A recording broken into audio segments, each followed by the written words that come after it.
지혜자인 솔로몬은 전도서 11장에서 청년들에게 젊음과 열정을 만끽하고 내 꿈을 펼쳐보라 이렇게 말합니다. 젊은 날은 길지 않으니 내 마음이 원하는 대로 꿈을 향해서 뛰라고 말합니다. 그리고 나서 솔로몬은 여기다가 아주 불편한 단서를 하나 붙입니다. 그게 뭐냐면 내가 어떤 삶을 살든 간에 내가 하는 이 모든 일에 하나님의 심판이 있다는 이 엄중한 진리를 잊지 말라고 당부합니다. 전도서 11장 9절을 보면 이렇습니다. 젊은이여 젊을 때에 젊은 날을 즐겨라. 네 마음과 눈이 원하는 길을 따라라. 다만 네가 하는 이 모든 일에 하나님의 심판이 있다는 것만은 알라. 이렇게 말합니다. 삶에는 반드시 하나님의 결산이 있고 심판이 있다는 이 엄중한 진리를 잊지 말라는 겁니다.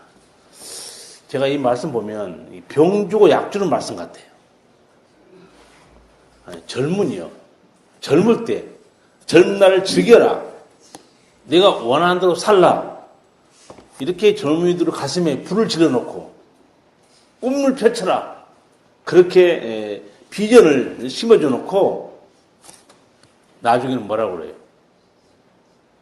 내가 하는 모든 일에 하나님의 심판이 있다는 사실을 알라는 거예요. 그럼 어떻게 살라는 뜻입니까? 솔로몬이 말하는 의도가 뭐예요?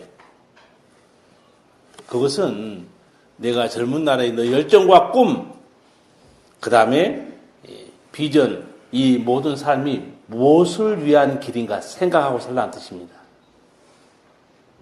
내 원대로 살 수는 있지만 이것이 하나님의 영광을 위한 것인지 헛된 세상의 욕망을 위한 것인지 잘 생각하고 살라는 뜻입니다.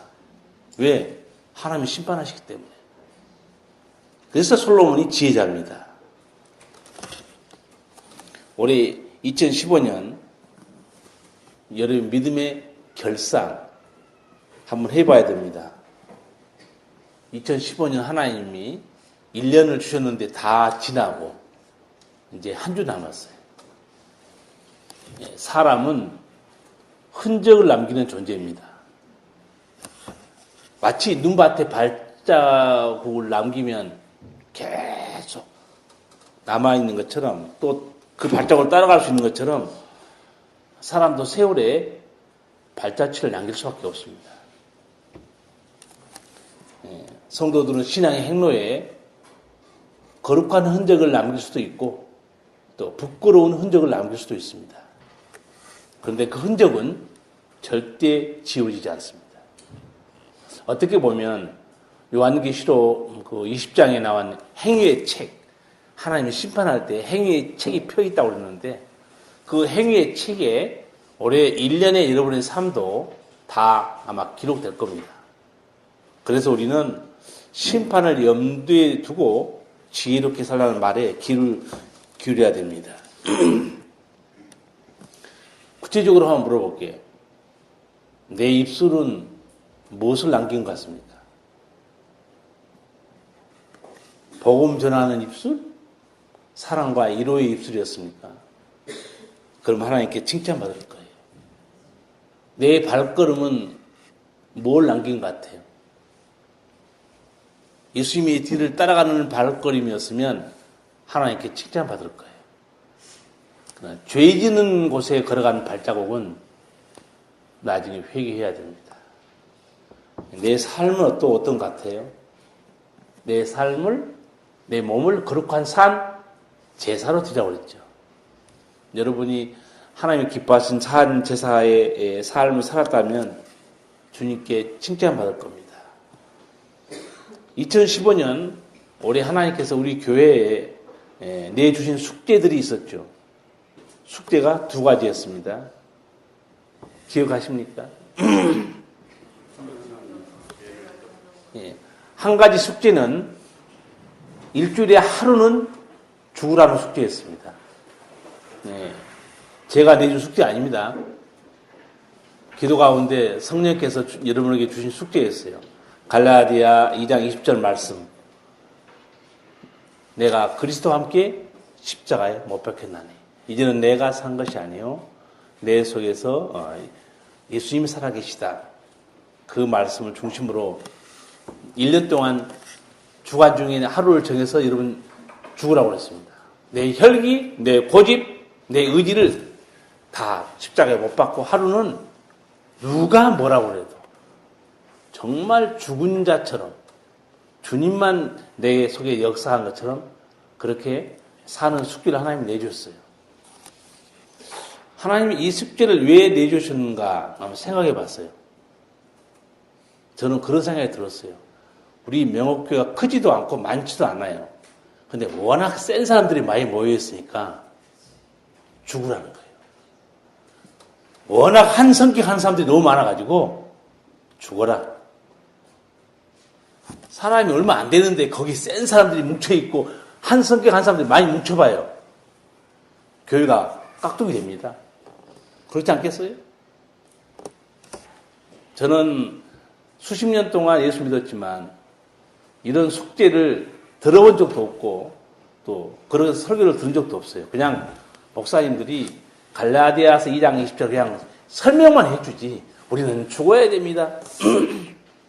근데 하나님께서 우리 성도들에게는 죽으라고 해라. 숙제 좀 하라고 해라. 숙제 잘 하셨어요? 네. 3명만 숙제하시고요. 나머지는 숙제를 안 하셨구만. 또 한 가지 숙제는 뭐였죠? 네. 허물을 덮으라고 그랬죠. 3번 정도만. 제가 설교하는 중에 사랑은 허다한 죄를 덮느니라. 그거 설교하면서 여러분에게 숙제를 내드렸어요. 정말 입이 간질간질하게 남의 말 하고 싶은 그런 허물을 봤을 때 딱 3번만 덮으라는 거죠. 한 번만 덮어도요. 내 마음에 신령한 기쁨이 옵니다. 내가 그 허물을 보고 다 못 본 척하고 덮어주는 거예요. 그 얼마나 멋있는 그 성도가 되겠습니까? 신앙생활은 성경의 지식만이 전부가 아닙니다. 신앙생활은 삶이고 행동입니다. 행동이 없으면, 열매가 없으면 그건 죽은 믿음 아닙니까? 올해 1년 동안 여러분이 어떤 흔적을 남겼든 흔적은 없어지지 않습니다. 아마 행위의 책에 기록될 거예요. 오늘 본문 예수님의 씨 뿌리는 비유를 제가 이렇게 읽었습니다. 왜 이 말씀을 읽었는가? 이 본문을 여러분이 잘 아시고 참 재미있고 깨닫는 게 많은 비유인데 이 비유를 마지막 주에 제가 설교 말씀으로 생각하고 이게 지금 설교한 이유는 여기에 여러 가지 밭이 나와요.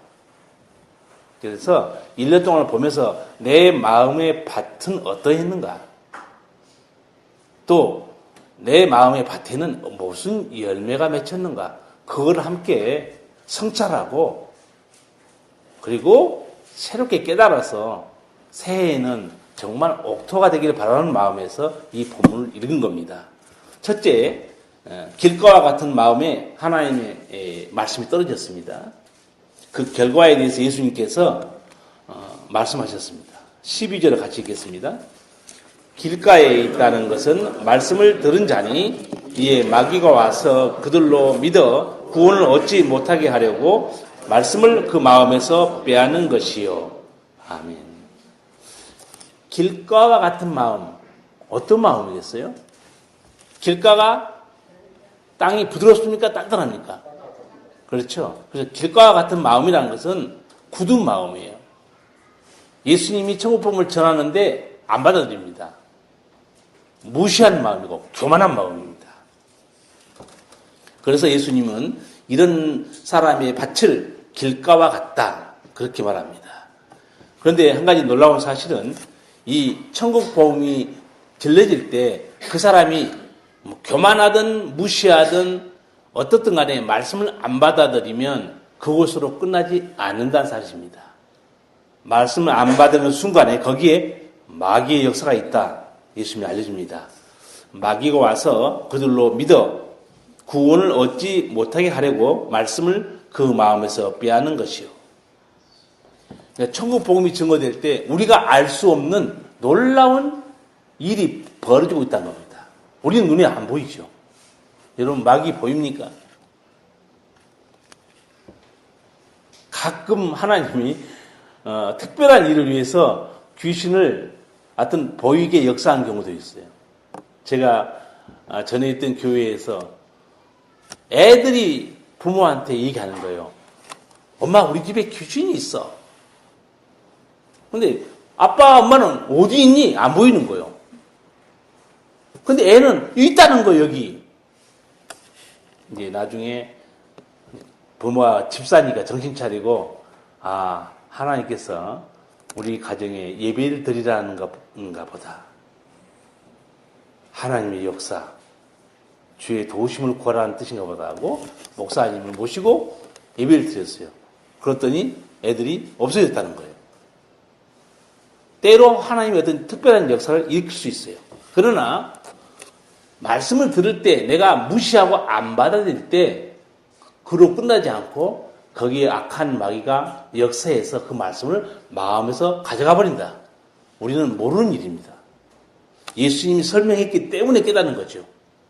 우리가 어떻게 이런 일을 알 수 있겠습니까? 예수님께 당시 복음을 전할 때 이렇게 길가와 같은 사람도 있었습니다. 천국 복음을 전해도 듣지도 않고 무시하고 대적한 사람도 있었어요. 그 사람들 누구였습니까? 네, 서기관들 그리고 바리새인들이었습니다. 예수님이 그 요한복음 8장 43절 이하에서 이렇게 말합니다. 어찌하여 너희가 내 말을 못 알아듣느냐? 그게 무슨 말입니까? 하나님의 말씀을 알아들으면 내 말도 알아들어야 한다는 거예요. 왜? 예수님이 하나님이기 때문에. 그러면서 예수님이 직설적으로 이렇게 쓴소리를 한번 날려버립니다. 너희는 너희 아비 마귀에서 났기 때문에 내 말을 못 알아듣는다는 거예요. 아주 직설적으로 말하면 너희는 마귀 자식들이 아니냐? 예수님이 이렇게 한마디로 돌직구를 날려버린 겁니다. 굳은 마음, 이 단단한 마음에 하나님의 말씀이 안 들어갑니다.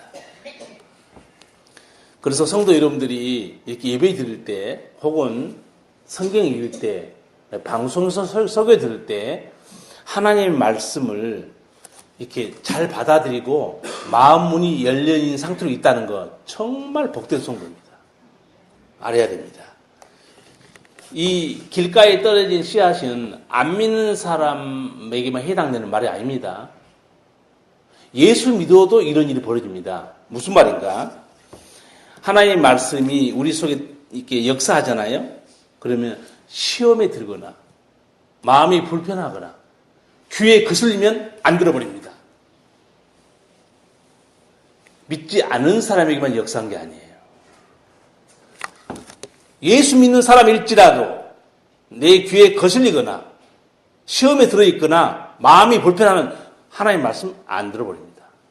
들려와도 마음으로 안 받습니다. 그러면 그때 그 말씀이 어떻게 됩니까? 마귀가 가져가 버립니다.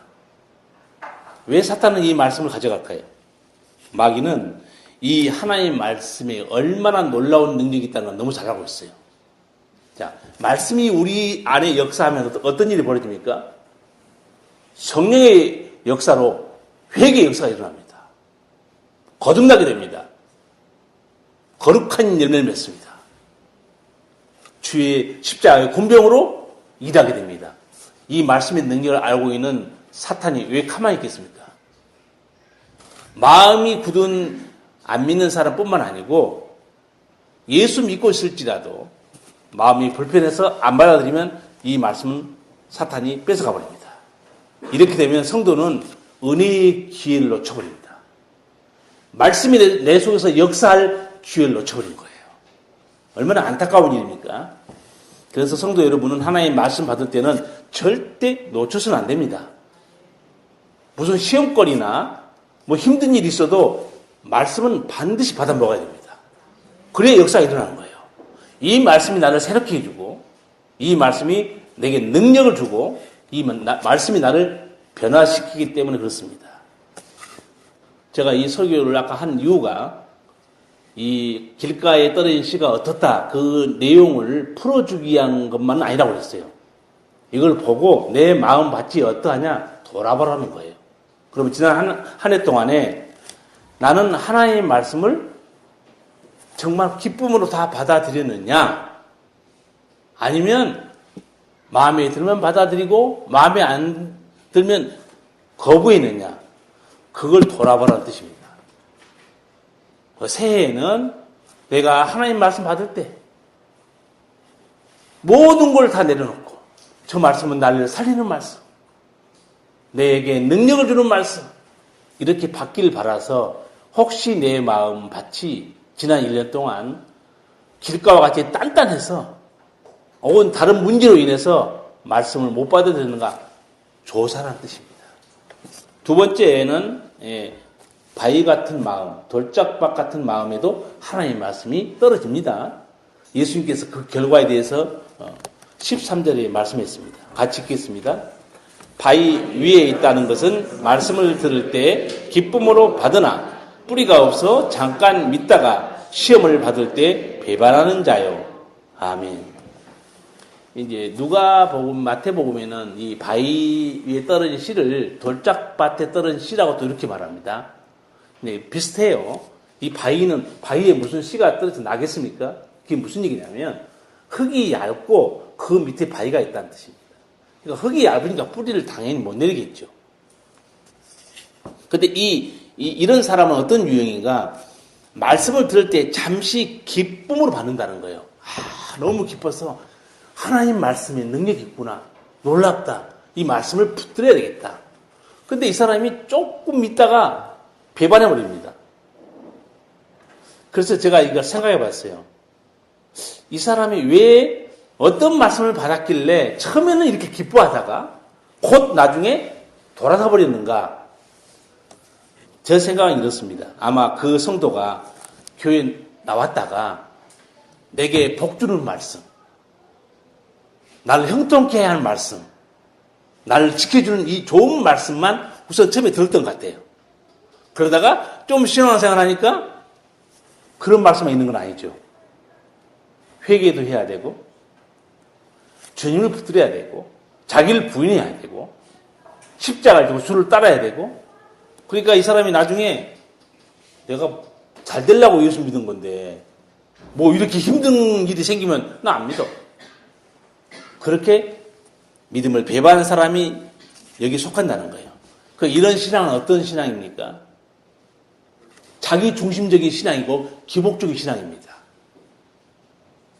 그리고 영원한 천국보다는 이 땅의 것을 더 소중히 생각하는 신앙이에요. 왜? 나는 땅에서 잘 되려고 교회 나갔지. 뭐 천국은 나는 잘 모르겠고 땅에서 형통하고 잘 풀리고 나 그러면 좋을 줄 알았는데 무슨 나 천국은 몰라 관심도 없어. 당연히 이 사람은 시험이 닥쳐오고 환란이 닥쳐오면 땅의 것을 쫓아왔기 때문에 돌아가 버린다는 거죠. 믿음을 포기해 버립니다. 그래서 올 한 해 동안에 여러분이 어떤 믿음으로 하나님을 섬겼는가 돌아보라는 거예요. 나는 듣고 싶은 말만 들었는가? 잘 되는 쪽만 관심이 있었는가? 아니면 하나님이 원하시는 삶을 살았는가? 이걸 살펴보라는 겁니다. 그 조사해서 내 마음이 이게 문제였구나. 돌이키면 되는 거예요. 세 번째 예수님께서 가시덤불에 떨어진 씨앗이 대해서 말씀합니다.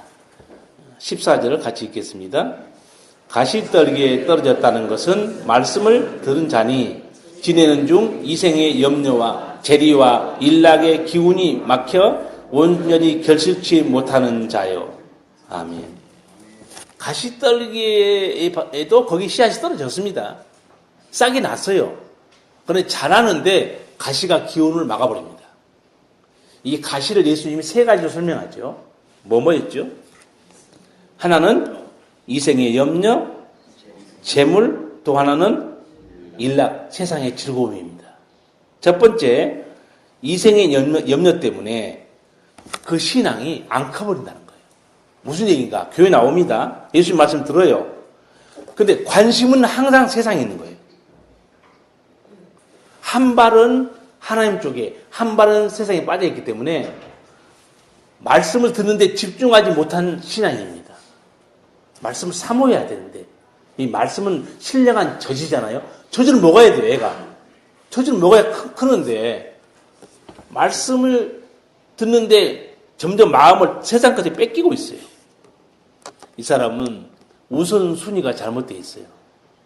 하나님 나라가 우선이 아니고 이 세상이 우선입니다.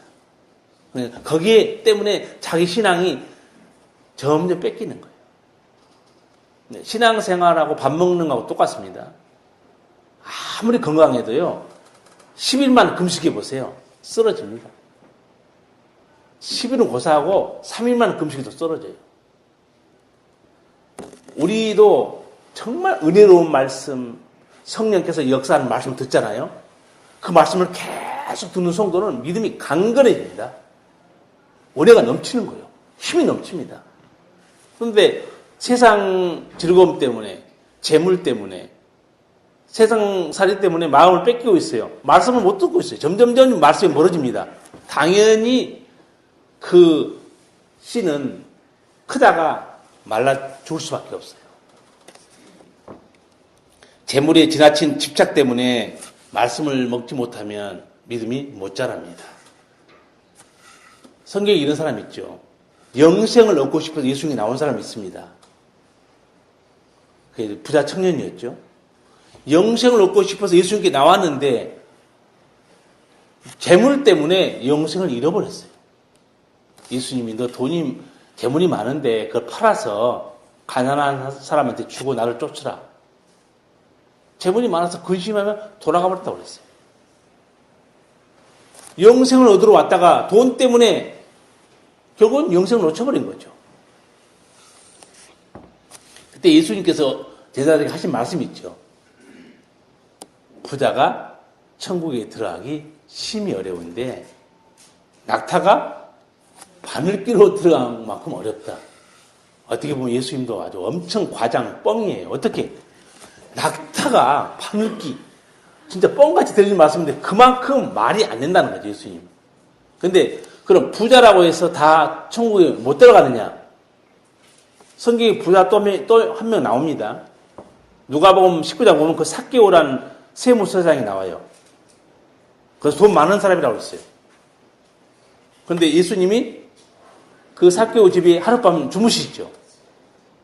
예수님이 주무셨으면 무슨 대화를 했겠어요? 예수님이 입만 열면 하신 말씀 있죠. 하나님 나라 천국에 있어요. 아마 삭개오에게 저녁에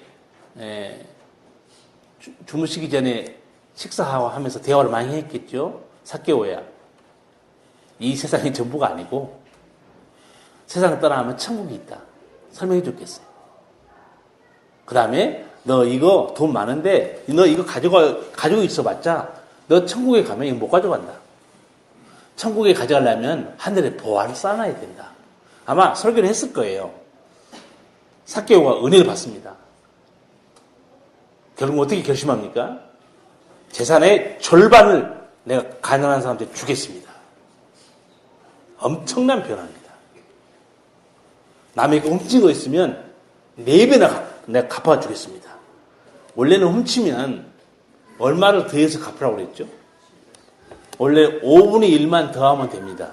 그러니까 100원 훔쳤으면 5분의 1은 얼마죠? 20원, 20% 이자 더 붙여서 갚으라고 그랬어요. 근데 삭개오가 은혜를 받고 보니까 야, 내가 천국을 얻었는데 이 돈이 무슨 문제냐? 내가 훔친 건 4배 갚아드리겠습니다. 예수님이 이 삭개오에 대해서 뭐라고 칭찬한 줄 아세요? 이 사람도 아브라함의 자손이고 오늘날 이 집에 구원이 임했도다. 이 말씀해 줍니다. 예수님이 부자가 천국에 못 들어간다면서 낙타가 바늘귀로 들어가기 좀 어렵다 했을 때 제자들이 너무 놀라고 충격받았어요. 그 충격받은 거는 그들만 아는 영역이 세계가 따로 있습니다. 왜냐하면 제자들 생각할 때 저런 부자가 못 들어가면 누가 들어가냐? 유대인 생각할 때는 부자는 반드시 들어간다고 믿었을 거예요. 그 이유가 있습니다. 여러분 성경에 보면 어떤 사람에게 하나님이 재물에 장수에 모든 복을 줍니까? 하나님 잘 믿는 사람에게 주죠. 그러니까 제자들이 생각할 때는 그 부자 청년이 왔을 때 저렇게 부자 된 거는 얼마나 하나님을 잘 믿었으면 저런 부자가 됐을까. 근데 저런 부자가 못 들어가면 누가 구원받냐 이거예요. 그들은 착각하고 있습니다. 하나는 재물이 많아도 그 재물이 하나님 자리에 올라가면 위험하게 되어버립니다. 또 하나는 사람으로는 할 수 없지만 하나님으로는 할 수 있다고 했어요. 재물이 붙들린 사람, 사람으로는 그 사람 천국에 들여보내기 어렵다는 거예요. 사람으로는 불가능하다는 거예요. 그런데 하나님으로는 하실 수 있느니라. 삭개오를 보면 알 수 있습니다. 삭개오와 예수님 대화하죠? 자기 재물 내려놓습니다. 그러니까 재물이 많든 적든 간에 천국에 들어가는 그 능력은 누구의 손에 있는가? 하나님 손에 있어요. 하나님이 손을 봐줘야 됩니다. 여기 계신 여러분 아주 조신하게 한마디 말씀에 아멘? 하고 교회 나온 적 있습니까? 얼마나 버티기고 말이 되냐 안 되니 하나님이 어디 있느니 별별 소리를 하다가 주님이 다 역사에서 지금 이 자리에 나와 계신 거 아니겠어요? 하나님의 선물입니다. 우리 영역이 아니에요. 예수님은 이 가시떨기에 떨어진 씨가 또 하나는 세상의 즐거움 때문에 하나님 말씀 점점 멀리 한다는 거예요. 그런 사람 또 있죠? 사도 바울과 함께 열심히 복음을 전하다가 나중에 바울을 떠나버립니다. 그때 바울이 뭐라고 기록했어요? 대마는 이 세상을 사랑하여 나를 버리고 데살로니가로 돌아가 버렸다는 거예요. 여러분 예수 믿다가도 중간에 세상으로 가버린 사람이 있는데 제가 보기에는 엄밀히 말하면 예수를 믿은 것 같지만 거듭나지는 않은 것 같아요. 정말 거듭난 사람, 천국이 있다는 걸 확실히 알고 영생을 얻은 게 확실한 사람은 절대 세상으로 가지 않습니다. 그렇게 될 수가 없어요. 그러니까 교회 다녀도 알곡이 있고 또 뭐가 있죠? 쭉정이 있습니다. 여러분은 다 알고 계시겠죠? 대답이 약간 자신이 없어요. 아니, 알곡은 어렵지 않아요. 누가 하나님의 자녀가 알곡입니까? 요한복음 1장 12절에 있다고 그랬죠. 영접하는 자, 곧 그 이름을 믿는 자들에게는 하나님의 자녀가 권세를 주었다. 여러분이 예수님을 영접하고 마음에 모시고 있잖아요. 하나님 자녀입니다. 알곡이에요. 가끔 그런데 목사님 나 같은 사람이 어떻게 천국에 들어가나요? 왜요? 나 사는 게 엉망이라서. 사는 게 엉망하고 상관없습니다. 천국에 들어간 것은 어디에 은총을 거론하느냐 하면 행함이 아니고 뭐였죠? 믿음이었습니다. 정말 중요한 거. 천국에 들어가는 것은 믿음으로 들어가게 만들어 놓고 목사님 내 삶이 엉망입니다. 그거는 어디에 연관되어 있을까요? 그런 상급과 연관되어 있습니다. 내 삶이 엉망이고 부실하고 봉사하지 않으면 충성하지 않으면 그건 상급이 없는 거죠. 그걸 혼동하면 안 됩니다. 아버지는요 누구든지 자녀가 되는 길을 아주 쉽게 만들어놨어요. 죄를 회개하고 믿는 자마다 멸망치 않고 영생에 있게 했습니다. 네, 오늘 예수님께서 이 향락 때문에 말씀을 못 듣고 세상으로 나가버리면 그 믿음은 나중에 질식해 버린다는 거죠. 제가 이 말씀을 또 왜 드리는가? 오늘 한 해 동안 여러분 돌아보시면서 세상 것 때문에, 재물 때문에, 세상 즐거움 때문에 내가 말씀을 소홀히 한 적이 있는가? 돌아보라는 겁니다. 내가 어떻게 했지? 내가 이런 것 때문에 내가 하나님을 경배하는 일을 소홀히 했고, 말씀 들은 거 소홀히 한 게 아닌가? 돌아봐야 돼요. 왜?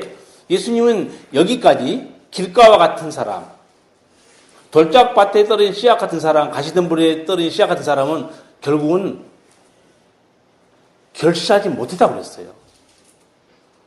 그냥 지나갈 문제가 아닙니다. 마지막 네 번째, 옥토와 같은 마음밭에도 하나님의 말씀이 떨어졌습니다. 15절 같이 한번 읽겠습니다.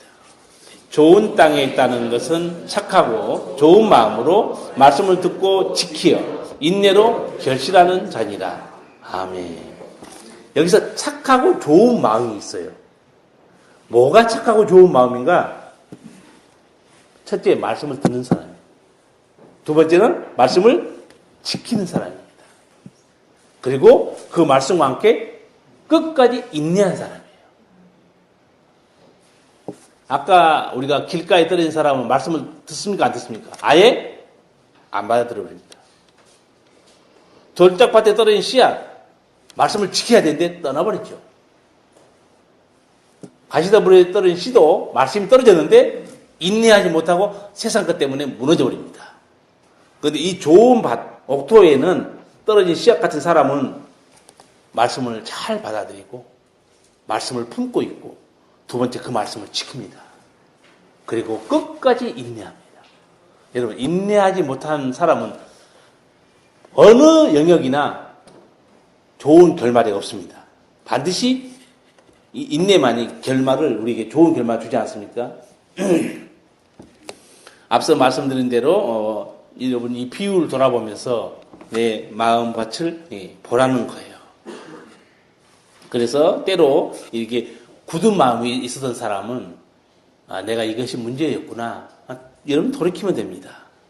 그리고 돌짝밭 같이 내가 너무 기복적인 신앙, 내 중심적으로 신앙생활을 했다. 이게 문제였구나.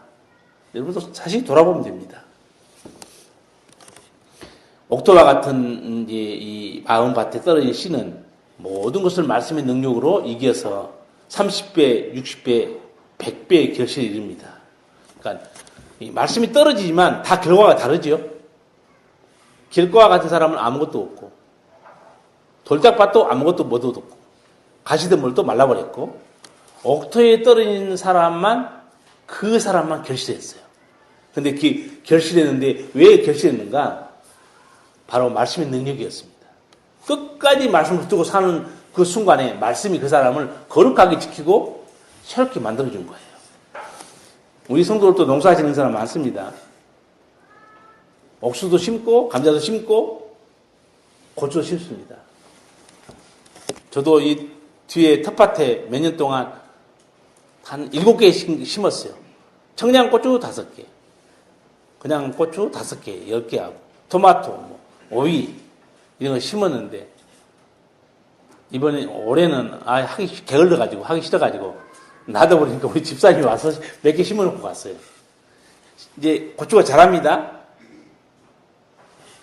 딱 자랐을 때 나중에 어떻게 되냐면 탄저병이 걸린 거 있죠. 그럼 시들어버렸죠. 끝까지 잘 익으면 어떻게 됩니까? 태양초 고추가 됩니다. 예수님이 여러분을 봤을 때 어떻게 말하면 좋겠습니까? 너는 태양초다 그러면 좋겠지요. 너는 탄저병이 걸렸구나. 여러분 마음에 기쁨이 있겠습니까? 벌써 성도들 욕심이 많아. 주님, 저는 태양초입니다. 태양초를 되기 위해서는 잘 결실하고 지켜야 되는 거예요. 옥수수도 마찬가지예요. 저도 여기 와서 비로소 옥수수를 너무너무 좋아하게 됐어요. 그전에는 옥수수 잘 안 먹었습니다. 소나 먹는 줄 알았어요. 내가 그 말 했다가 죽을 뻔했어요. 찰옥수수 너무 맛있는 거예요. 그런데 심어보면, 따보면 알이 가득 찬 것도 있고 몇 줄만 있는 게 있어요. 농부도 그걸 보는 순간에 알이 가득 차 있으면 농부 기쁨이 있잖아요. 먹으려고 땄는데 알이 서너 줄밖에 없어요. 그런 농부의 기분이 상합니다. 하나님이 보실 때 내가 어떤 것 같아요? 알이 가득 찬 옥수수? 아니면 몇 줄 없는 옥수수? 그래서 여러분이 한번 잘 돌아보시라고 이 씨 뿌리는 비유를 제가 설명해 드린 겁니다. 한 주간을 보내면 이제 하나님께서 또 다른 새해를 주실 겁니다. 사람은 흔적을 남기는 존재라고 말씀했어요. 부끄러운 흔적을 남길 수도 있고 거룩한 흔적을 남길 수도 있습니다. 하나님 앞에 어떤 흔적을 남겼는가, 내 마음 밭은 어떠했는가, 내 열매는 무엇이는가 잘 생각해보고 새해를 맞이해야 될 겁니다. 혹시 그동안 내가 굳은 마음, 교만한 마음이 있었던 혹시 성도가 있으면 성령의 능력으로 옥토를 만드시기 바랍니다. 여러분 에스겔서 36장 26절 보면 이런 말씀이 있어요. 내가 성령을 보내줄 텐데 그 성령이 너희 굳은 마음을 제하고 부드러운 마음을 줄 것이다. 그러니까 혹시 내가 교회에 거슬리고 아니면 시험 때문에 아니면 무슨 일 때문에 내 마음이 움직이지 않고 말씀을 받아들이지 못하고 굳었으면 그걸 개간해야 됩니다. 우리 봄에 이게 농사 지을 때 농부들이 보면 노타리 쳐요. 왜 합니까? 땅을 부드럽게 만드는 겁니다. 그래야 거기에 곡식이 자랄 수 있잖아요. 그러니까 여러분 혹시 내가 굳은 마음, 교만한 마음, 또 귀에 거슬리는 말로 인해서 말씀을 못 들었으면 성령께 도우심을 구하기 바랍니다. 하나님 아버지, 나의 마음을 부드럽게 만들어 주세요. 말씀이 들어올 때 놀라운 역사가 일어나는 그런 부드러운 옥토가 되게 해주세요. 기도해야 됩니다. 두 번째로 혹시 그동안에 재물과 세상의 유혹과 같은 가시덤불 때문에 말씀을 못 들은 사람이 있으면 그 가시덤불을 성령의 불로 다 태워버려야 됩니다. 성령의 불은 소멸하는 불이에요. 내 마음에서 그런 재물, 세상 향락, 세상살이 마음을 뺏기는 그 상태를 성령의 불로 다 태우시고 주여 깨끗한 내가 옥토가 되게 해달라고 기도할 필요가 있습니다. 그래서 저는 여러분이 이 자기 마음 상태, 또 열매를 잘 돌아보시고 성찬하시기를 바라고 설교 끝나면 찬송가 391장 부를 텐데 거기 2절, 3절 가사가 참 은혜로워요. 무성도 피를 흘리며 큰 싸움 하는데 나 어찌 편히 누워서 상 받기 바랄까. 3절 보면 이 죄악 많은 세상에 수많은 원수들 날 유혹하고 해치나 내 주만 따르리. 얼마나 멋있는 결심입니까? 지금 다른 성도들은 열심히 기도하고 십자가를 지고 성령의 충만을 받기 위해서 막 하나님 앞에 나아가서 피를 흘리며 영적 전쟁을 치르고 있는데 나는 편히 누워가지고 말씀도 섬하지 않고 성령을 향하는 기도도 별로 없고 이렇게 편히 누워서 무슨 상 받길 바라냐 이거죠. 무슨 옥토가 되길 바라냐 이거죠. 이 죄악 많은 세상에 수많은 원수들 날 유혹하고 있다는 거예요. 그 많은 유혹들이 얼마나 많습니까? 하나님 앞에 신앙생활을 잘하는데 방해하는 유혹들이 얼마나 많습니까? 그걸 다 물리치고 내 주만 따르겠다는 결단합니다. 우리 성도들도 이 찬송가 좀 이따 부르겠지만 찬송을 부르면서 마음속으로 거룩한 결심을 하시기 바랍니다. 그래서 새해에는 마음밭을 다 옥토로 만들어서 정말 풍성한 우리 주님이 기뻐하는 아까 제가 농산물 얘기했는데 너는 태양고추가 됐구나. 이런 칭찬받는 믿음이 되기 바랍니다. 기도하시겠습니다.